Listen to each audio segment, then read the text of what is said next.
প্রকৌশল ইঞ্জিনিয়ারিং এর মধ্যেও তারা আমার প্যানেল থেকে আমাকে এবং আক্তারকে হারাতে পারেনি, কিন্তু অন্যদেরকে সরিয়ে দিতে সক্ষম হয়েছে। আপনারা যে দাবি করছেন পুনর্নির্বাচনের দাবি, যদিও আমি শত কারচুপির মধ্যেও আমি ভিপি হিসেবে নির্বাচিত হয়েছি, আমি আপনাদের সেই প্রতিনিধি হিসেবে বলছি বিশ্ববিদ্যালয় প্রশাসনকে, আমি আমার ভাই এবং বোনদের সাথে একমত হয়ে বলছি যে এই বিতর্কিত নির্বাচন নয়, অবাধ সুষ্ঠু নিরপেক্ষ নির্বাচন পুনরায়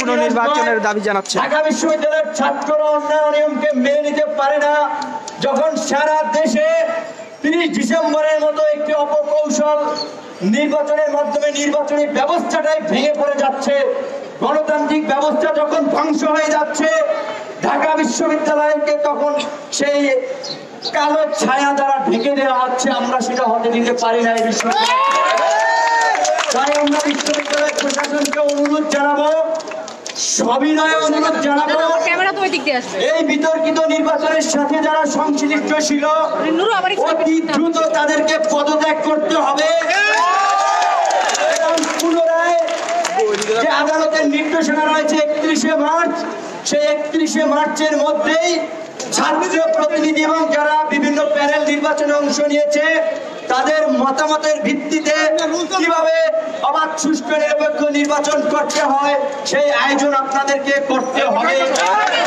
এটি ঢাকা বিশ্ববিদ্যালয়ের ছাত্রদের দাবি এবং ঢাকা বিশ্ববিদ্যালয়ের ছাত্রদের প্রতিনিধি হিসেবে আমারও এটি দাবি।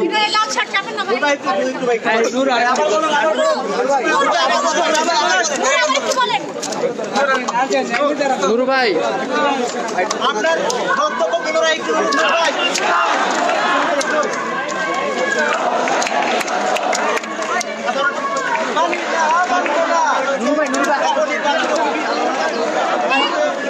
শুরুর কথাগুলো একটু বলেন।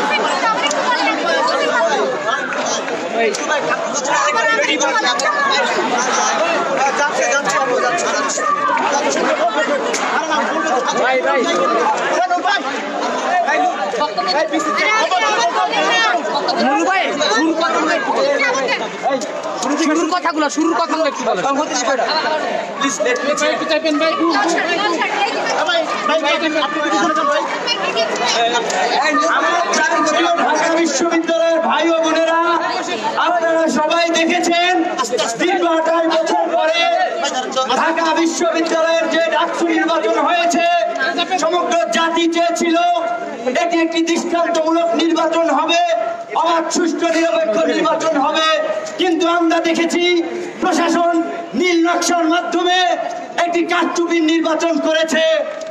তাদের শত কারচুপির মধ্যেও যেসব জনপ্রিয় ছাত্র নেতা ছিল তাদের মধ্যে আমাকে এবং আমার প্যানেল থেকে আক্তারকে তারা সরাতে পারেনি।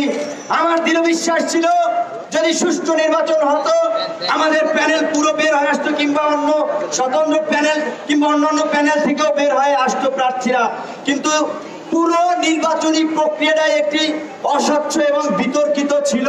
আমরা শুরু থেকে লক্ষ্য করেছি প্রশাসনকে আমরা নির্বাচন শুরুর আগে বারবার বিভিন্ন প্রস্তাবনা দিয়েছি, তারা তার একটিও মানেনি, কারণ তারা তাদের যে ছক ছিল সেই ছক অনুযায়ী নির্বাচন করেছে। আমি এত কারচুপির পরেও ছাত্রদের নির্বাচিত প্রতিনিধি হয়েছি।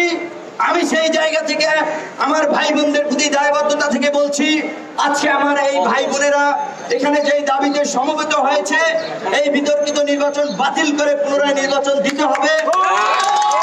আমিও তাদের দাবির সাথে একমত, এই বিতর্কিত নির্বাচন বাতিল করে পুনরায় ছাত্র নেতাদের এবং যেসব প্যানেল নির্বাচনে অংশ নিয়েছে তাদের মতামতের ভিত্তিতে অবাধ সুষ্ঠু নিরপেক্ষ নির্বাচনের ব্যবস্থা নিতে হবে। আর আপনারা জেনে থাকবেন যেটা আমরা বারবার বলেছি, বিশ্ববিদ্যালয় প্রশাসনকে আমরা একটা কথাই বলেছি, এই নির্বাচন ছাত্রদের জন্য, সুতরাং শিক্ষকদের চাপিয়ে দেওয়া কোনো স্বৈরতান্ত্রিক ব্যবস্থার নির্বাচনে আমরা যাব না। ছাত্রদের প্রস্তাবনার ভিত্তিতে ছাত্ররা যে দাবিগুলো শুরু থেকে করেছিল, আমরা মনে করি সেই দাবিগুলো এখন যৌক্তিকভাবে সামনে এসেছে। ভোট কেন্দ্র হলের বাইরে করা, বিশেষ করে একাডেমিক ভবনে করা, ভোটের সময় 8টা থেকে 6টা পর্যন্ত করা, নিরপেক্ষ শিক্ষকদের সমন্বয়ে নির্বাচনকালীন কমিটি গঠন করা, এবং হচ্ছে যেখানে জাতীয় নির্বাচনের মতো একটি বিষয়ে স্বচ্ছ ব্যালট বাক্সে ভোট নেওয়া হয়, সেখানে ঢাকা বিশ্ববিদ্যালয়তে তথাকথিত স্টিলের বাক্সে ভোট নেওয়া হয়, সেটি চেঞ্জ করে স্বচ্ছ প্রক্রিয়া আনতে হবে। তবে আমি বিশ্ববিদ্যালয় প্রশাসন ভিসি স্যারকে অনুরোধ করব, যেহেতু তারপরেই ছাত্রদের প্রতিনিধি হিসেবে আমাকে তারা সহসভাপতি হিসেবে নির্বাচিত করেছে, আমি আমার সেই জায়গা থেকে বলবো, আপনারা ছাত্রদেরকে বিভিন্নভাবে হয়রানি করতেছেন, ভয়ভীতি দেখিয়ে তাদেরকে আপনাদের অনুগত দাস বানাতে চেয়েছেন। আমরা লজ্জিত হচ্ছি যে ঢাকা বিশ্ববিদ্যালয়ের শিক্ষকেরা মিথ্যাচারের আশ্রয় নিয়ে ছাত্রদের তাদের বিরুদ্ধে মামলার আশ্রয় নেয়। আপনারা দেখেছেন রোকেয়া হলের শিক্ষকেরা যে নির্বাচনী কারচুপির সাথে জড়িত ছিল এবং সেই জড়িত যারা নেতৃত্ব দিয়েছিল তারাই ছাত্র নেতারা প্রতিবাদ করে তাদের বিরুদ্ধে মামলা দিয়েছে। আমি বলতে চাই, প্রাধ্যক্ষ হিসেবে রোকেয়া হলের প্রাধ্যক্ষ উনি নৈতিক স্খলন ঘটিয়েছেন, উনি ওই পদে থাকতে পারেন না, ওনাকেও পদে। আর আমি আমার প্রশাসনের প্রতি একটি অনুরোধ জানাবো, ছাত্ররা অন্যায়ের প্রতিবাদ করবে, সেই কারণে আমার কোনো ভাই বোনের যদি আপনারা বিন্দু মাত্র ক্ষতি করতে চেষ্টা করেন, আমাদের শরীরে রক্ত থাকতে তা আমরা প্রতিহত করি। আর এখানে আমরা আজকে যারা আন্দোলন করতেছেন তারা আরো বিস্তারিত তুলে ধরবেন। আমার একটু কথা বলতে কষ্ট হচ্ছে, আমার এখানে বলছিলেন যে ভিপি এবং সমস্যা বাদ দিয়ে